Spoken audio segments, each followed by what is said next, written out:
এবং এটার পরিণতি কোনোভাবে ভালো হবে না, আমাদের সকলকে ভুগতে হবে এবং এর খেসারত দিতে হবে।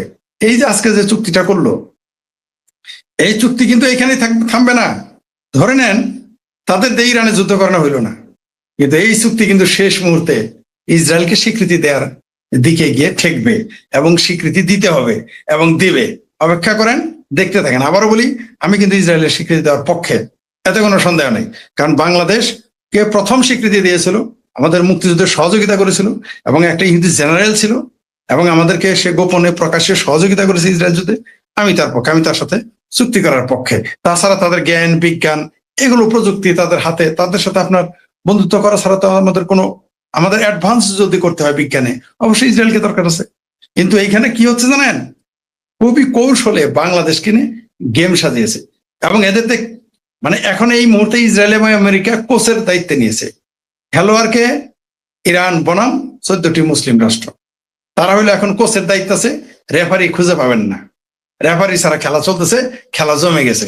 এখানে অফসাইড হবে, ফাউল হবে, রং হবে, পেনাল্টি হবে, কত কিছু ঘটবে। এরা বুঝতেই পারতেছে না যে ইরান ভার্সেস, যেটা আমি বললাম, আমি বারবার বলেছি যে এটা আসলে শেষ মুহূর্তে সুন্নি ভার্সেস শিয়া যুদ্ধে রূপান্তরিত হলো।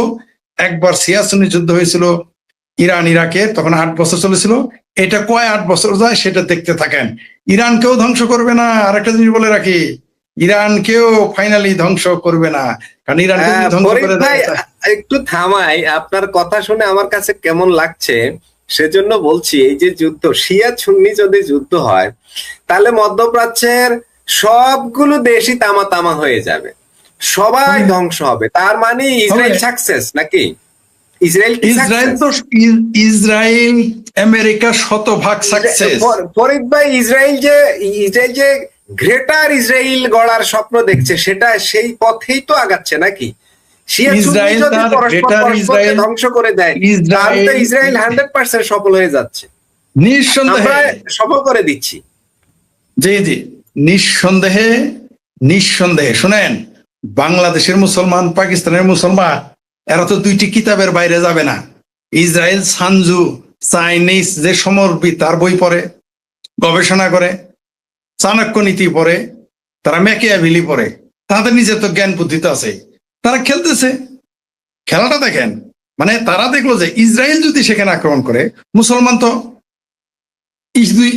ইহুদির বিরুদ্ধে সমস্ত মুসলমান এক হয়ে যাবে। শিয়া সুন্নি, বেরেলভি, দেওবন্দি, তারপর আপনার কাদিয়ানি, যত রকম ফেরকা আছে, 72 ফেরকার মধ্যে 74টা এক হয়ে যাবে। ইসরায়েল তো এটা জানে। ইসরায়েলি গেমটা কি খেলে দিল যে ফেরকা, আমি গেলে তো তারা চলে যাবি, সবাই মারতে আসবি, তাহলে আমি সরে গেলাম, মাসুদের পাঠাই দিলাম। এখন মাসুদ আর ভুইয়া সাহেব, আমি থাকলে 2জনে মিলে ধরবেন, এই জন্য আমি সরে গিয়ে আপনাদের 2জন লাগাই দিলাম, যে 2জন আমার মারবেন। বিষয়টা তাই। ইসরায়েল শতভাগ সাকসেস। তারা শুধু যে সামরিক শক্তিতে এগিয়ে তা নয়, তারা যে শুধু প্রযুক্তিতে এগিয়ে তা নয়, তারা যে শুধু গণিতে এগিয়ে তা নয়, তারা যে শুধু বিজ্ঞানে এগিয়ে, ইসরায়েল যে বিজ্ঞানে এগিয়ে শুধু তাই নয়, তারা যে শুধু রাজনীতিতে এগিয়ে তা নয়, তারা যে কূটনীতি, মানে সামরিক কূটনীতিতে কত এক্সপার্ট আপনি দেখেন। সেই জন্য বারবার বলা হয়েছে যে বন্ধু, শত্রু মারতে, বাঘ মারতে শত্রুকে পাঠাও। সেই কাজটাই করে ফেললো। ময়দান থেকে তারা চলে গেল। আমেরিকাও এখন চলে গেছে, ইসরায়েল তো আরো আগে চলে গেছে। তাহলে ময়দানে কিন্তু এখন কেউ নাই। ইসরায়েল কি করতেছে? লেবানন, সিরিয়াতে এখন। কিন্তু সৌদি আরব ভার্সেস ইরান লাগিয়ে দিয়ে কি করলো? পুরো মধ্যপ্রাচ্য, আপনি যেটা বললেন, পুরো মধ্যপ্রাচ্যকে তামা তামা করার জন্যই তো, ধ্বংস করার জন্য। এই কথাটা আপনি বলেছেন, এই জন্য বলি, আবার কথা চলে যাচ্ছে তো। ইসরায়েল লেবানন সিরিয়াতে আছে, মানে সিরিয়ার একটা অংশ নিয়ে গেছে, লেবাননেরও বিশাল একটা অংশ দখল করে ফেলেছে, মানে আরো সাইজে বড় করতেছে। এদিকে সুন্নি শিয়া লাগাই দিয়া এদেরকে ধ্বংস করে দিতেছে। তারপর গ্রেটার ইসরায়েল বাস্তবায়নের পরিকল্পনা ফাইনালে চলে আসতেছে এবং সেটা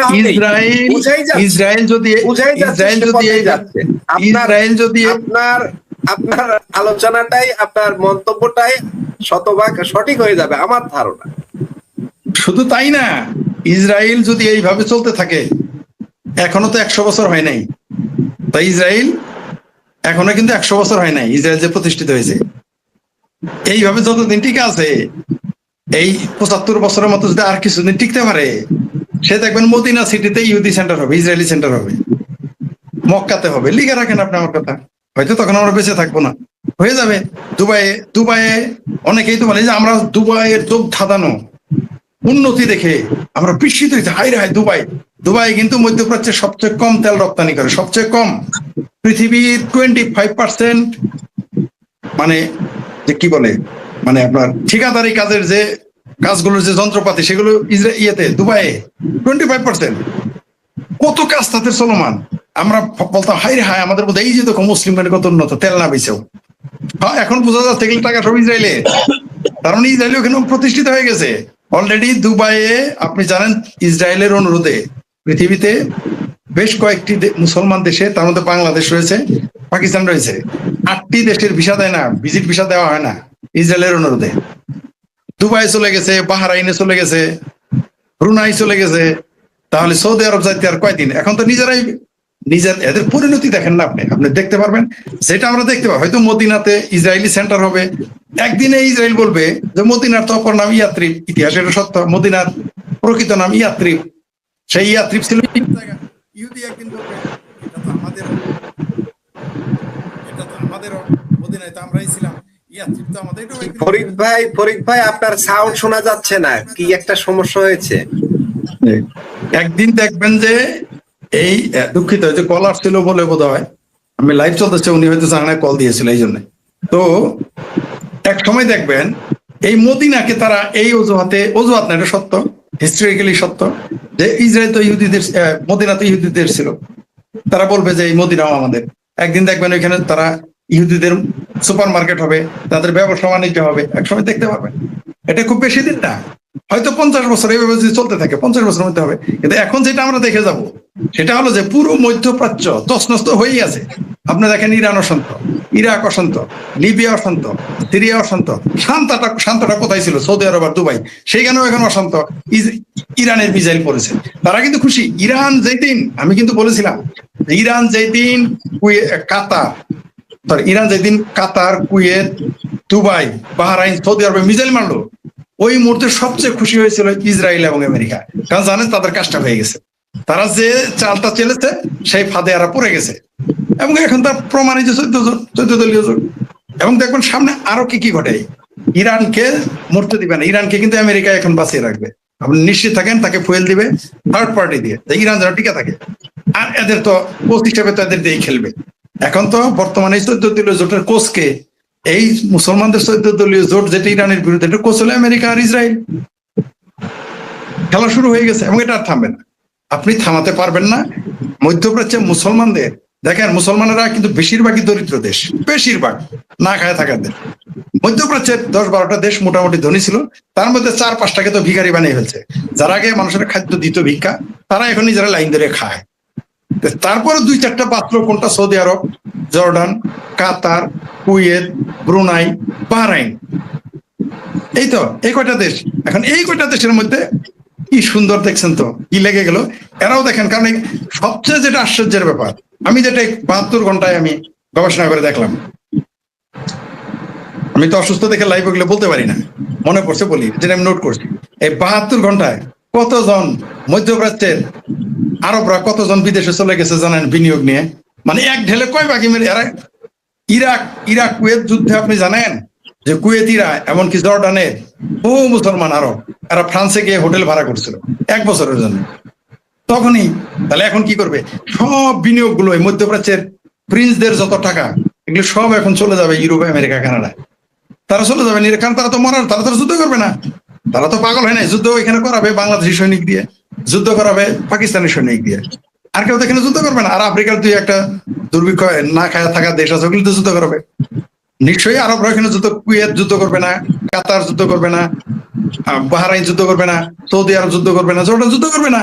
তাহলে কারা যুদ্ধ করবে? এই বাংলাদেশের, পাকিস্তানে না খেয়ে থাকার লোকজন করবে, এরাই তো যুদ্ধ করবে। এত জজবা দিবে তোমরা সৌদি আরব রক্ষা করো, এই জজবাতে এখানে যুদ্ধ করতে থাকবে।